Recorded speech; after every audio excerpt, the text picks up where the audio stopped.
Hello bazooka എന്ന ചിത്രത്തിൻ്റെ 7ാം ദിവസത്തെ തമിഴ്നാട് ബോക്സ് ഓഫീസ് കളക്ഷൻ റിപ്പോർട്ടാണ് ഇന്ന് നോക്കാൻ പോകുന്നത്. വീഡിയോയിൽ മുൻപ് വീഡിയോ ലൈക്ക് ചെയ്യുക, ചാനൽ സബ്സ്ക്രൈബ് ചെയ്യുക.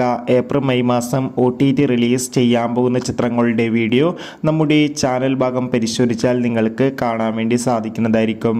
മമ്മൂട്ടി, ഷെയ്ൻ ടോം ചാക്കോ, ദിവ്യ പിള്ളെ എന്നൊക്കെ പ്രധാന കഥാപാത്രങ്ങളായ ചിത്രമായിരുന്നു ബസൂക്ക. അത്യാവശ്യം ഒരു മികച്ച അഭിപ്രായം തന്നെയാണ് ചിത്രത്തിന് ഇപ്പോഴും പുറത്തുകൊണ്ടിരിക്കുന്നത്. അതുകൊണ്ട് തന്നെ എല്ലാ സിനിമാ പ്രേമികളും ഒരേപോലെ ബസൂക്ക എന്ന ചിത്രത്തിൻ്റെ കളക്ഷൻ റിപ്പോർട്ടൊക്കെ അറിയാൻ വേണ്ടി ഏറെ ആകാംക്ഷയോടെയാണ് കാത്തിരിക്കുന്നത്. ഫൈനലി ചിത്രത്തിൻ്റെ 7ാം ദിവസത്തെ ഏറ്റവും പുതിയ തമിഴ്നാട് ബോക്സ് ഓഫീസ് കളക്ഷൻ റിപ്പോർട്ടൊക്കെ പുറത്തുവന്നിരിക്കുകയാണ്. 7ാം ദിവസം മാത്രം തമിഴ്നാട്ടിൽ നിന്ന് ബസൂക്ക എന്ന ചിത്രം ഏകദേശം 20 ലക്ഷത്തിൻ്റെ അടുത്ത് വരെ കളക്ഷൻ സ്വന്തമാക്കുമെന്നാണ് റിപ്പോർട്ടുകൾ സൂചിപ്പിക്കുന്നത്. കാത്തിരിക്കാം ബസൂക്ക എന്ന ചിത്രത്തിൻ്റെ കൂടുതൽ ബോക്സ് ഓഫീസ് കളക്ഷൻ റിപ്പോർട്ടിനായി. ബൈ.